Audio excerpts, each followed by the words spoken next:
a necessidade de ter aparecido uma Associação Nacional de Grupos Forcados é exatamente quando os próprios grupos e os forcados sentiram necessidade de se juntarem para fazer face a algumas questões que corriam menos bem no mundo da forcadagem. Nomeadamente, era preciso que houvesse um bocado mais respeito pela imagem do forcado e, nomeadamente, ter o cuidado de que se tinha a certeza que os forcados poderiam eventualmente ter que receber algum dinheiro para as suas locações e para as suas despesas que tinham quando pegavam as corridas. Houve, em 2002, quando houve exatamente a decisão de se começar a juntar os grupos e fazer a dita associação, houve 2 ou 3 casos que se impuseram no momento e que realmente nos levou a tomar a decisão de fazer esta associação. Nomeadamente, 2 ou 3 grupos de maior importância neste país que acabaram por pegar corridas e não receberam de alguns empresários.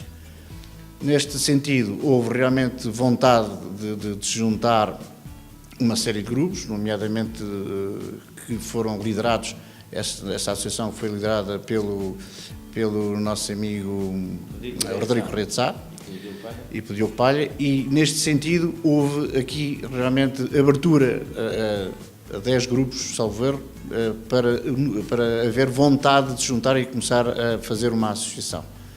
Nomeadamente, houve 1 ou 2 reuniões em que se decidiu realmente avançar com esta associação, em que depois acabaram também por se alargar a mais 5 ou 6 grupos, não sei se na altura eram 15 ou 17, que de início começaram a fazer parte deste movimento para que arrancasse a associação.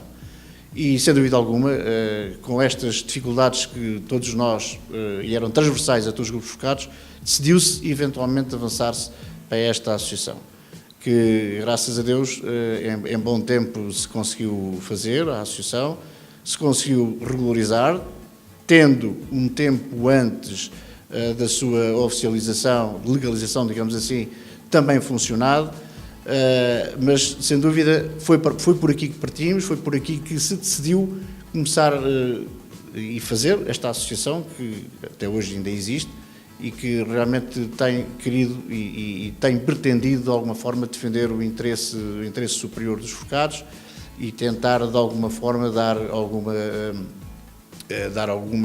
importância ao que é ser forcado neste país.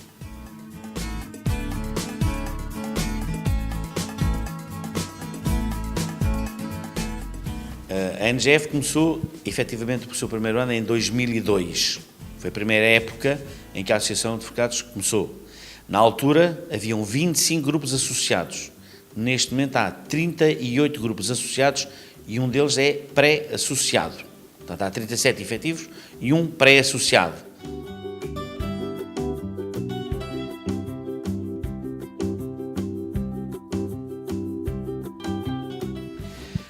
A Associação de Forcados teve um princípio que foi fundamental na sua existência, foi ter uma voz única, ter uma voz que representasse todos os associados. Há valores e regras comuns a todos, mas por vezes todos falavam por si só. E quando existiu uma associação, começou a ser essa associação a representar todos. Isso fez com que, quando olhassem para nós, forcados, olhariam sempre para uma entidade que representasse todos, em vez de falar com o grupo A, com o grupo B ou com o grupo C, que tinham a mesma pensamento sobre as mesmas situações, mas dispersavam-se um pouco. E por isso a associação veio colmatar essa situação e, quando havia reuniões com os empresários, em vez de ir cada um por si, ia a associação em representação de todos, defendendo os interesses de todos os associados. As melhorias, foram várias melhorias que se fizeram. Uma das mais que eu relevo, 2 principalmente, tem a ver com as enfermarias.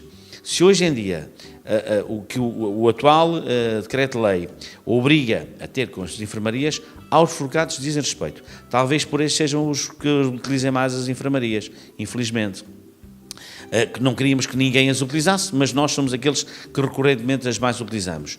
E hoje em dia, posso-vos dizer que aquilo que existe no regulamento é um pouco menos do que aquilo que a gente exigiu. A gente exigiu ainda muito mais. Foi um trabalho na altura feito pelo Rodrigo Correia de Sá. O Rodrigo Correia de Sá na altura era cabo do Grupo Mamor e trabalhava estava ligado a empresas que trabalhavam para o INEM, e quando ele conhecia uma quantidade de pessoas que eram médicos, o que é que aconteceu? Com eles teve a fazer o levantamento das necessidades que ele achava que eram importantes, ou que os médicos achavam que eram importantes ter neste tipo de situações, porque conheciam, eram médicos ligados muito ao desporto, também ao automóvel, que sabiam, em termos de trauma, o que é que poderia acontecer, quais é que eram as necessidades que havia nas enfermarias. E nós pedimos ainda muito mais. Com o novo regulamento, houve coisas que foram cortadas. Nós conseguimos exigir muito, queríamos ainda poder muito mais, mas é materialmente impossível. Mas hoje em dia, felizmente, as coisas estão bem melhores do que o antigo regulamento. Outra situação tem a ver com as bandeirilhas. Hoje em dia, as bandeirilhas espanhola, chamadas espanhol ou de segurança, como queiram, há quem defenda que essas tornam o touro um bocadinho mais áspero, no sentido de como continuam a ter uma determinada, não é força, mas ficarem menos quebrados que os outros.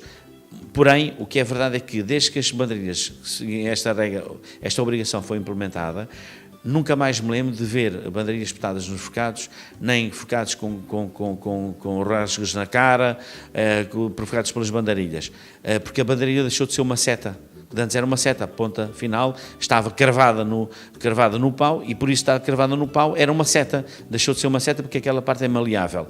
Outra das situações que nós também estamos a ver, e em todas as partes, e nós temos que analisar naturalmente isto subjugado sempre com a supervisão da IGAC, da Inspeção Geral das Atividades Culturais, tem a ver com os tribos. Os tribos em alvenaria, se calhar, têm que ser vistos, aliás, é obrigatório, e se calhar nós temos que, junto do IGAC, verificar que situações é que ainda não estão registadas nesse aspecto, porque ter um estribo em madeira é uma coisa, ter um estribo em alvenaria é completamente diferente.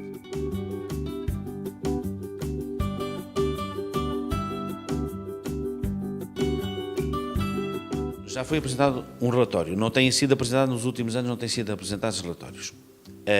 A direção da associação tem obrigações e tem deveres, mas quem também os tem são os grupos associados. Publicamente, nós não o temos que fazer, somos uma entidade de caráter privado e, como tal, apresentamos publicamente aquilo que nós entendemos que devemos apresentar. Temos que apresentar, sim, aos nossos associados. A grande dificuldade que se passa é o seguinte: entre 2005 e 2015, a associação teve conhecimento, porque fez um trabalho de investigação, e aí temos que agradecer à Associação Nacional de Toureiros, que nos permitiu verificar todos os documentos que estes tinham em sua posse, porque os têm todos, de todas as corridas, têm identificado todas as corridas que são feitas, e nós fomos lá, pedimos com a devida autorização, tivemos a analisar todos os dossiês deles, e para terem havia faltavam na associação, cerca de 1.200 contratos de forcados, de grupos forcados, que não chegavam. Vamos dizer, se a associação tivesse sido rigorosa, a direção rigorosa no cumprimento das obrigações por parte de todos, a maioria de alguns grupos já não faziam parte da associação. Por regra, há certos e determinados grupos que, de uma forma sucessiva, nunca mandam nada. Esta é a verdade. Naturalmente que, quando nós apresentamos, e vamos esperar, neste momento nós já temos essa informação toda completa, falta só chegar à associação neste ano, o ano 2017, portanto temos os outros anos todos já devidamente identificados, sabemos que cada grupo quanto é que fez, e nós vamos apresentar, quando apresentar, em princípio será agora em janeiro. Porquê? Porque até o dia 31 de dezembro, podem entrar cartas de grupos a quererem ser associados. A partir dessa data é que entrarão para a temporada de 2019. Portanto, todos os grupos que queiram ser associados podem ir até o dia 31 de dezembro de 2017 para serem pré-associados em 2018. A partir do dia 1 de janeiro, se entrar alguma carta, têm que ser associados até na temporada de 2019. Portanto, nós temos de estar à espera até o dia 31 de dezembro e depois vamos fazer. E nessa altura vamos informar os associados daqueles que foram os mais cumpridores e daqueles que foram recorrentemente os menos cumpridores. Vai haver algumas surpresas, com certeza que as pessoas vão ficar um bocado, mas agora volto a repetir, a direção tem obrigações e tem deveres, mas estes não são menos do que aqueles que têm também os grupos associados, porque também os têm. Se não fazerem chegar junto de nós toda a documentação que são obrigatórios, dificilmente nós conseguimos fazer o levantamento das situações. Agora, o que é verdade é que recorrentemente há grupos que não o fazem, e há outros que o fazem, e eu sou sempre a favor daqueles que o fazem. Aqueles que não o fazem estão fora da lei, porque a regra obriga que eles os mandem. Portanto, não pode ser a direção o bode expiatório desta situação, mas é a direção que tem que fazer essa apresentação e tem que fazer os documentos para poder apresentar. Agora, nós vamos tratar cada grupo por si só, vamos entregar a cada um deles um dossiê da relação entre a Associação de Franqueados e o próprio grupo, não só da parte dos contratos que foram enviados, como também daqueles que não foram enviados, e também da relação em termos de contas bancárias entre a Associação e o grupo Franqueados. E depois, se calhar, alguns vão ter algumas surpresas agradáveis, e alguns vão ter algumas surpresas agradáveis, naturalmente.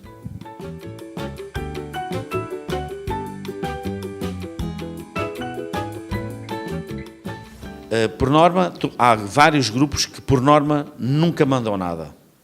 A verdade é essa. E há outros grupos, por norma, mandam sempre tudo. A pergunta é esta: quem está a marchar bem? São aqueles que estão a marchar mal? São aqueles que estão a incumprir ou aqueles que estão a cumprir? O dizer que eu não mando porque ninguém nada é apresentado, eu pergunto, então, se eles não mandam, como é que eu posso apresentar coisas deles? Nós tivemos de ser obrigados a pagar a uma pessoa para ir fazer um levantamento desde 2005 a 2015, que andou a haver cerca de 3.500 papéis para verificar e que nós descobrimos que havia 1.200 contratos que não haviam na associação. O que é verdade é que esses contratos faltavam sucessivamente, são mesmo dos mesmos grupos. Eu pergunto como é que posso apresentar contas relativamente ao grupo A, se eu não sei quantas corridas é que o grupo A fez. Portanto, eu dessa relação com o Grupo A, se ele não apresentar os contratos, que é uma obrigação que eles têm de mandar para a Associação, ok? Já nem estamos a falar do dinheiro, isso será outra história, mas estamos a falar dos contratos, eles têm a obrigação de mandar os contratos. Se não mandarem esses contratos para a Associação, como é que nós podemos verificar que corridas é que eles fizeram? E em relação ao Grupo A ou ao Grupo B, dizer, este grupo contribuiu para a Associação com X ou com Y. Se eles não mandam os contratos, nós não podemos fazer nada. Mais uma vez, o bode expiatório que é a Associação não pode, porque há aqui uma coisa que é importante as pessoas saberem. A anarquia é o refúgio dos incompetentes, é o refúgio dos foras da lei. Isto, a Associação de Franqueados, mal ou bem, tenta ser organizada. Aqueles que não são organizados, existem franqueados que não o são. As coisas têm que ser ditas com verdade, não vale a pena estarmos aqui a esquemateá-las. Agora, o que é verdade é que a anarquia é bom daqueles que não querem cumprir. Como também, e já agora aproveitando para alguns empresários, que não querem que haja organização, porque a anarquia, volto a repetir, é o refúgio dos incompetentes e dos incumpridores.